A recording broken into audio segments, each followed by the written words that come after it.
All right, welcome to another episode of the Oklahoma Real Estate Show. Today is January 3rd, and this being the first episode of the new year, I want to do a recap of kind of some of the market statistics from last year and kind of overshadow some of what we can expect in 2024.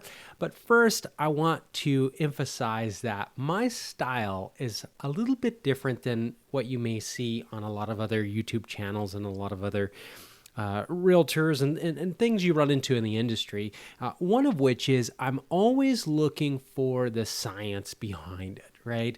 So when I'm investing, when I'm even walking through a home, right, I'm trying to separate what is the smoke and mirrors and the emotions and really try to get down to what is reality and does this fit into my overall plan. So I hope to help you decide if you're going to do a rental portfolio in 2024 or you're going to buy your first home that may launch your wealth into the future, or you're just thinking about kind of maybe moving to Oklahoma, right? This is going to be helpful for you to understand a little bit more of the market metrics. So what I'm going to do is I'm going to jump into the screen share here. And at first, I'm going to show you the overview so you can kind of understand homes for sale and the relative availability of the market. Now, this chart's going all the way back to 2010. I've broken this into several different popular markets that I've been watching, which is Oklahoma City, Edmond, Mustang, and Norman. Okay, there's suburbs around those towns, but generally the suburbs are acting very similar to these core towns. So the first thing I want to show you is we did have some inventory collapses, if you will, around the 2022 and 2021. But then we had a correction in inventory leading to, what do we got here? November of 2023, where we were at our precipice. And since then, we've kind of started stabilizing into December, okay? But the important thing to see is look at where the lion's share of inventory has been for all of these markets. And you can see we're returning back to where it normally is. And this is important to understand in a linear market. Okay, you have basically three types of markets. You have a linear market, which stays stable over time. Then you have a cyclical market, which is a boom and bust market, right? Like California or some parts of Florida or New York, okay? And then you have a hybrid market, which is kind of a combination of those two. We are definitely a textbook linear market here in Oklahoma, and you can see that throughout the data, okay? Now let's look at sales price. A lot of you either are waiting for prices to come down or waiting for interest rates to come down now.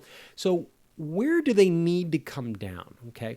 Well, if we look at the history, all right, and that's just this big overreaching bar, like if we were to take a line and draw that through here, we would see a gradual increase over time with the exception of the COVID era, which really accelerated things. But then we're going to see a correction here that brings us back to this gradual influx and growth.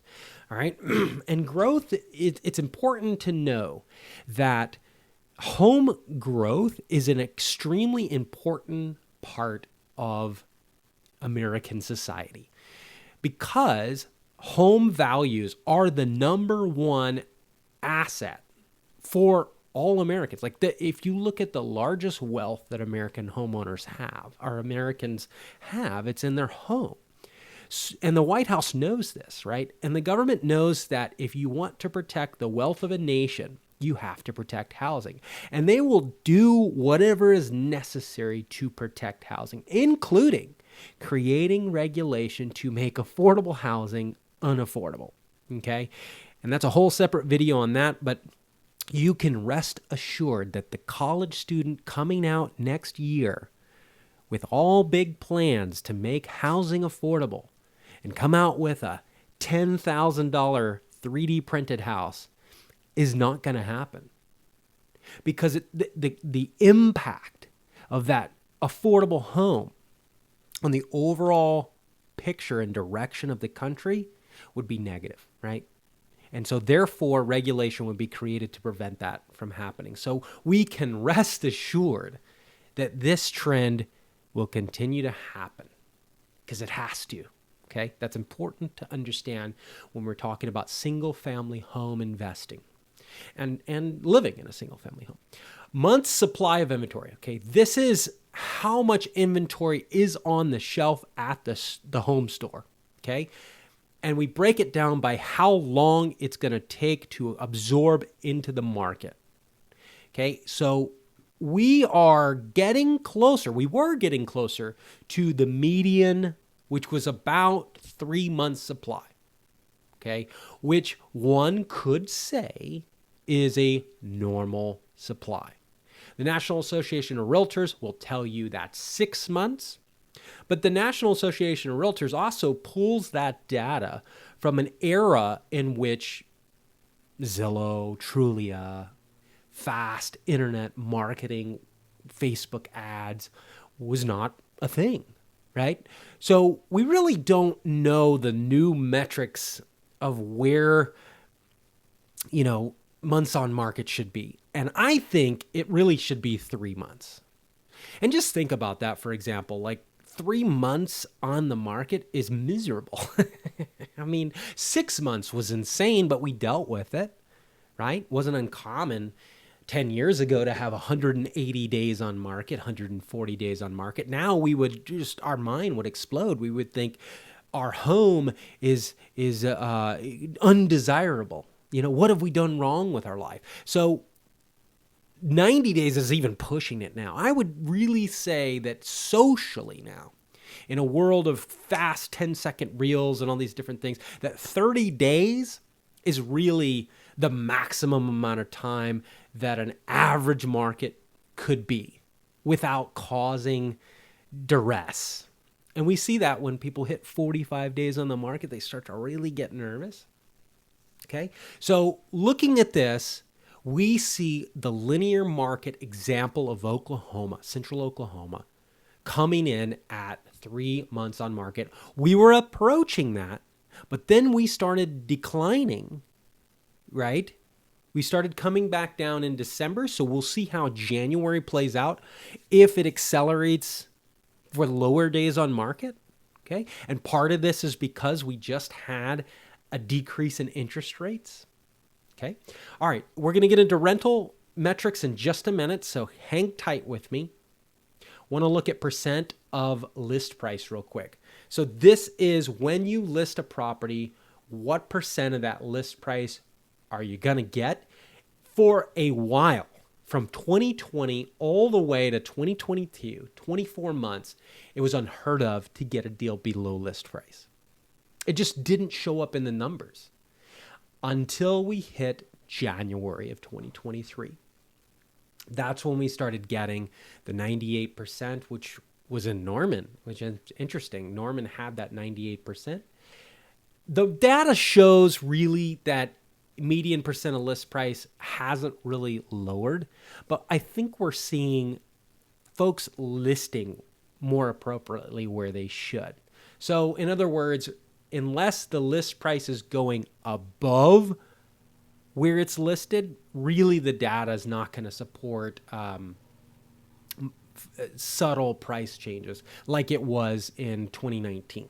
And we're already seeing symptoms of that. So I would say be prepared for price lowering to be more of a thing as we roll into 2024 if we can get a little bit more correction on the inventory. So anyways, total closed sale volume, interesting anomaly going throughout this.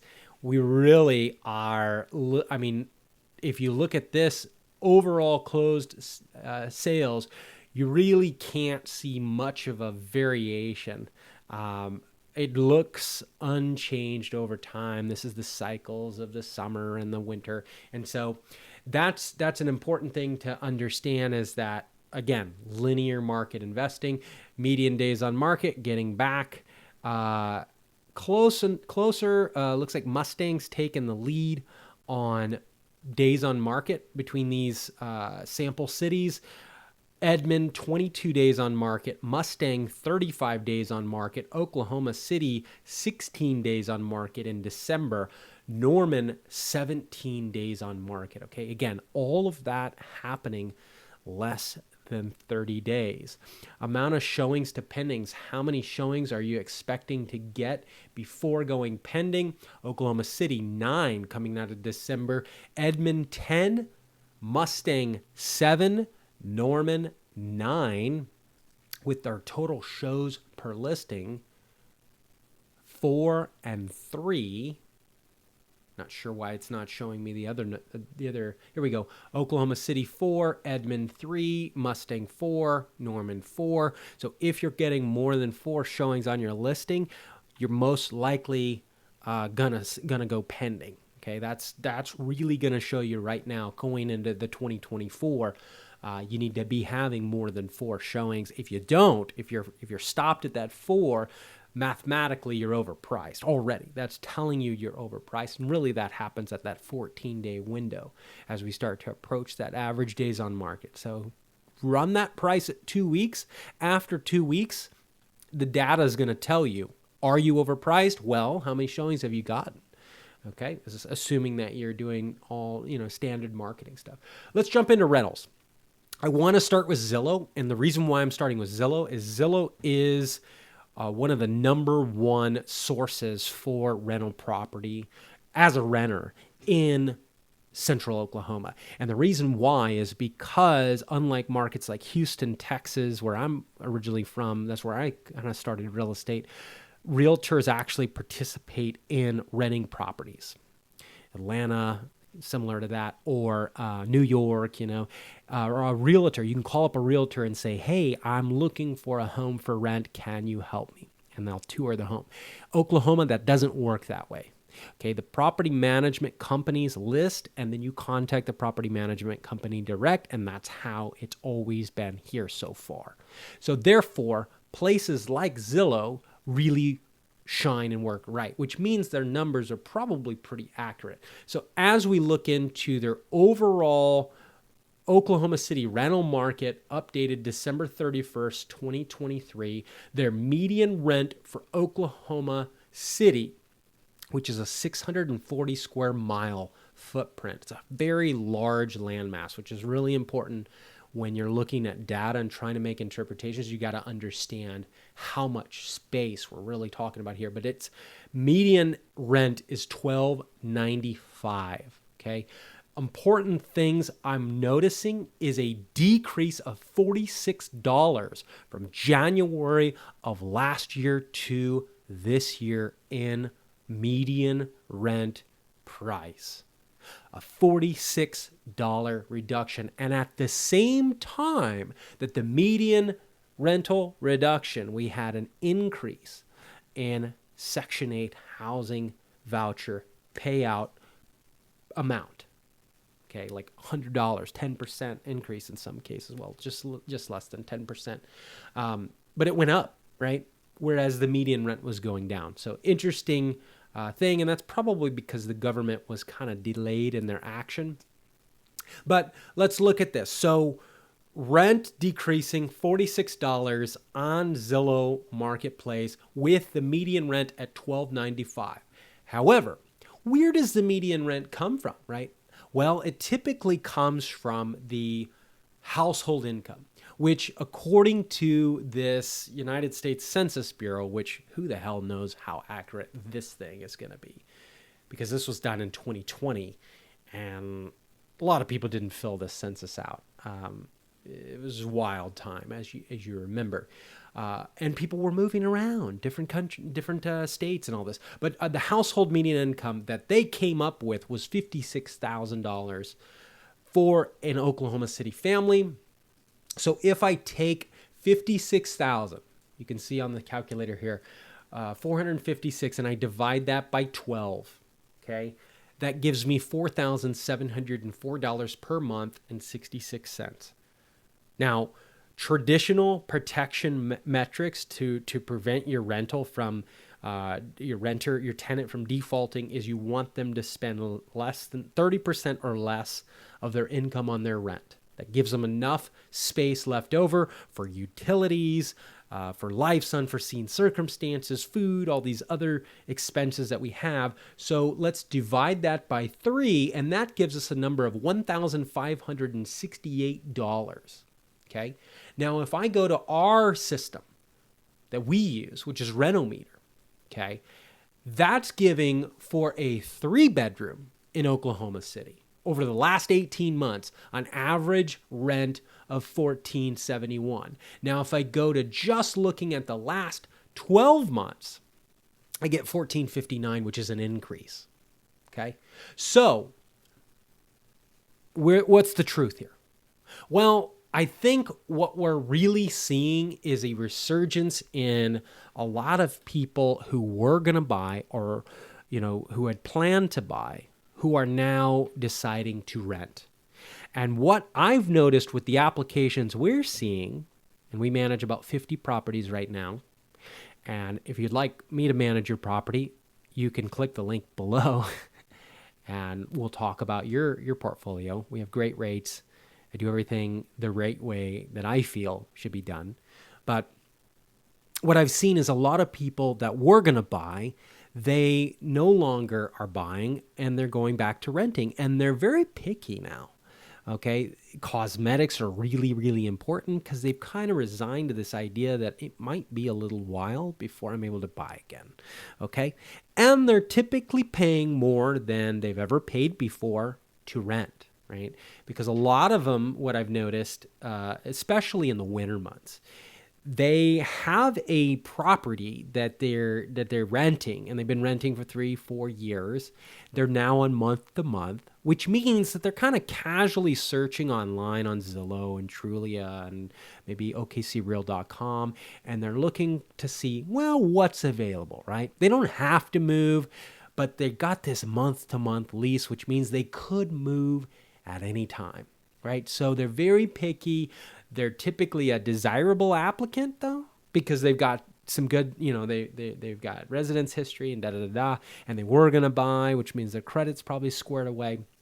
But what we find is the cosmetics are playing more and more important. And there's quite a bit of rental property on the market in Oklahoma that is not updated. And it's penalizing those numbers quite a bit. So unfortunately, vanity wins yet again. Okay. And, I walk in so many rental properties. I'm like, dude, this thing's great. Like, and not only that, like, let's keep it, looking fine. It's not fancy, so that we can keep the rent low. But then we're just getting blasted by the tenants that are searching because they're looking for that vanity, right? That HGTV and just culture, Hollywood, movies, things are telling them this is what your home should look like. And when it doesn't look like that, you're not successful, right? So we have to be cognizant as investors to understand that Hollywood principle that's telling people here's what reality should look like, and then find a cost-effective way to make reality appear that way. And we can do that by like our network of contractors that really kind of understand that concept and can kind of do things in a cost-effective way to get that result. And that can be things like laminate countertops that look like they're granite. A lot of folks will just say, oh yeah, that's fine. It looks good, right? And you've just saved yourself, $1,000, $2,000, $3,000. Okay. Backsplashes, those kind of things really go far. All right. So anyways, enough talking about that. Really, I think we've covered a bunch of the main stuff in this video that I think at this point, I just will field your questions. So if you've got any questions for me, you have a specific market that you're looking for, that you're trying to, figure out what to do with this rental, or maybe your property manager's telling you things that your gut is saying, that doesn't seem right, but they have all this experience and they're managing all these rental properties, so they probably know best. But your gut is saying, no, I don't think that's right. Well, there might be something there. So email me, or you can schedule on even a property management evaluation on Zoom. All of that can be found on either okcreal.com or the oklahomarealestateshow.com. Or you can just email me at Landon, Landon, at okcreal.com.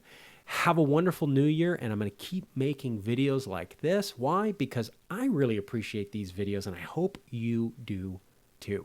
Happy investing out there, and I look forward to seeing you out there in the field buying homes in 2024.